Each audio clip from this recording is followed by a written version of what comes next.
kemudian juga memperkenalkan kepada masyarakat Amerika bahwa di Indonesia itu ada juga kalangan atau kelas pelajar yang melakukan riset-riset seperti yang mereka lakukan di Amerika.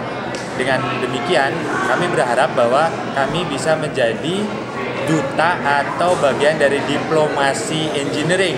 Ini bukan diplomasi politik ya, tapi perkenalan antara person to person, student to student, university to university yang kita bangun. Itu sebetulnya misi utama kami pergi ke sini. Sesuatu misi yang mulia, sangat mulia sekali. Tetapi dari sisi pihak Departemen Pendidikan Nasional, Diknas sekarang. Diknas. Departemen Pendidikan Nasional dan pemerintah secara umumnya, yang kami dengar di Amerika bahwa support atau dukungan infrastruktur untuk mahasiswa-mahasiswa dan peserta-peserta dan peneliti-peneliti seperti Anda ini kurang begitu mendapat dukungan, karena saya memang bandingkannya dengan para pelajar-pelajar di Amerika, karena kita di sini itu sejak SMP proyek-proyek tersebut, penelitian termasuk robo competition itu sudah diperkenalkan dan sudah dikompetisikan. Sebetulnya di Indonesia juga ada, Pak.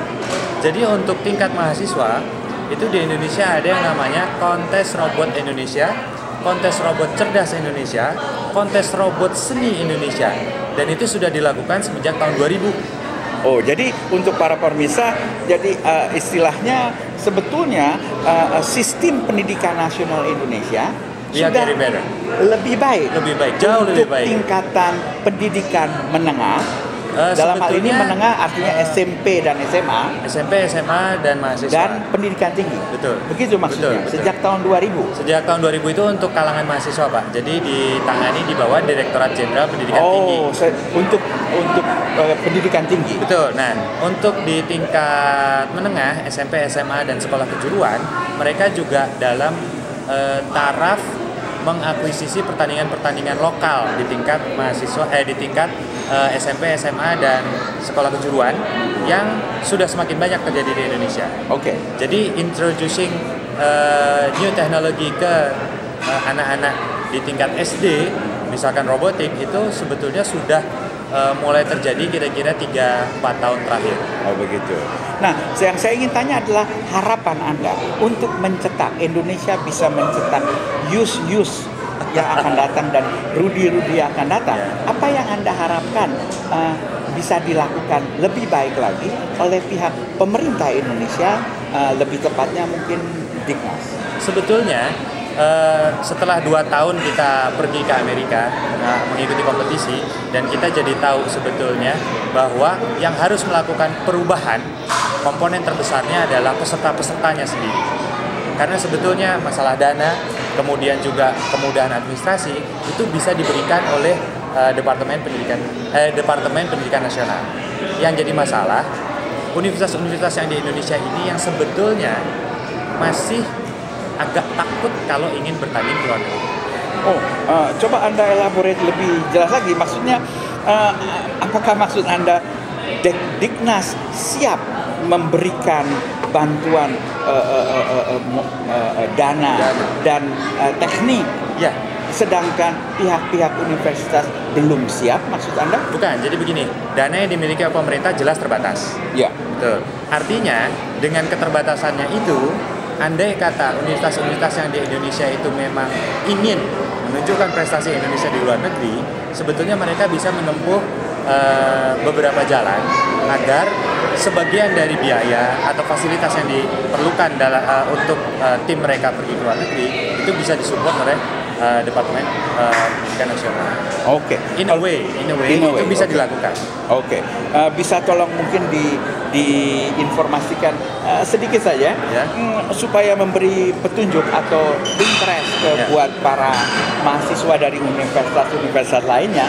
Apa yang bisa dilakukan supaya mereka dapat, tolong Anda kasih tips supaya bisa mendapatkan support tersebut, baik dana maupun yang lainnya. Jadi buat teman-teman yang ada di Indonesia, apabila teman-teman ingin membuktikan prestasi yang sudah harus terbukti di Indonesia sebagai juara nasional di bidang apapun, maka saya menyarankan agar tim-tim dari universitas-universitas yang memang telah terbukti unggul di nasional itu mengirimkan proposal kepada Departemen Pendidikan Nasional.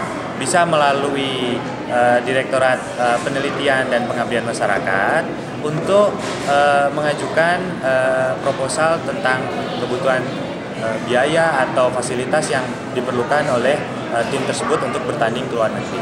Yang penting keberanian kita untuk bertanding di luar negeri dan prestasi kita, bukti prestasi kita di Indonesia pun sudah harus teruji. Mungkin itu saja. Oh, wah, bagus sekali, itu bagus sekali. Nah, mungkin terakhir ini melanjutkan pembicaraan kita di tahun lalu. Betul. Sebab tahun lalu bagi para pemirsa saya ingin informasikan, tahun lalu saudara Yus dan saudara Rudy sempat berkunjung ke UC Berkeley, California, dan berdiskusi dan bisa berbicara banyak dengan Dr. George Anwar, Kepala Departemen Mechanical Engineering dari UC Berkeley, dan dia juga adalah Kepala Research Institute dari UC Berkeley. Dan pada waktu tahun lalu saya ingat pembicaraan kita adalah bahwa para mahasiswa seperti Anda, peneliti seperti Anda, bisa melakukan banyak hal. Tetapi para mahasiswa dan peneliti punya keterbatasan. Sebab sesuatu yang besar itu tidak bisa dilakukan oleh individu-individu. Itu bisa dilakukan hanya dengan kolaborasi baik pihak universitas, terutama pihak pemerintah. Itu yang kita sebut tahun lalu infrastructure, yang beberapa dosen-dosen Indonesia yang di Amerika telah mengunjungi Indonesia, mereka tidak ketemukan itu.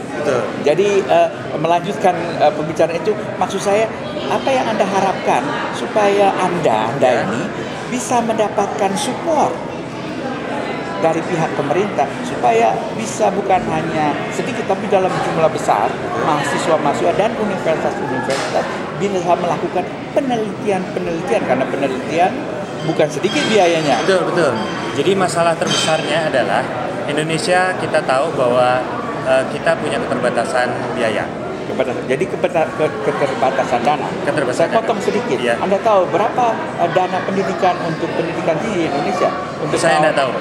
Okay. Tapi artinya begini, dengan keterbatasan itu tentunya hanya mereka-mereka yang terbaik saja yang bisa diberi. Jadi lebih kecil lagi. Nah, sebetulnya daripada kita selalu menyalahkan pemerintah karena tidak memberi, maka menurut saya adalah tugas pertama dan utama kita untuk membuktikan bahwa kita adalah yang terbaik. Setelah itu, baru kita bisa berbicara dengan meja yang sama dengan pemerintah dan meminta infrastruktur yang terbatas itu. Begitu. Jadi kuncinya adalah kita harus membuktikan dulu. We have to prove ourselves bahwa kita memang terbaik dan layak untuk mendapatkan dana yang jumlahnya terbatas itu untuk mendapatkan kemaslahatan yang lebih besar bagi orang banyak. Begitu. Kuncinya begitu. Waduh, hebat sekali ini. Jadi saya ingin mengucapkan terima kasih. Semoga sukses malam nanti. Terima kasih. Bisa mempertahankan juaranya sehingga tahun-tahun depan bisa meneruskan mungkin di tempat-tempat lainnya. Begitu. Jadi untuk para pemirsa Kabari, sekian bincang-bincang kita dengan saudara Yus, dan saya ucapkan atas nama Kabari terima kasih.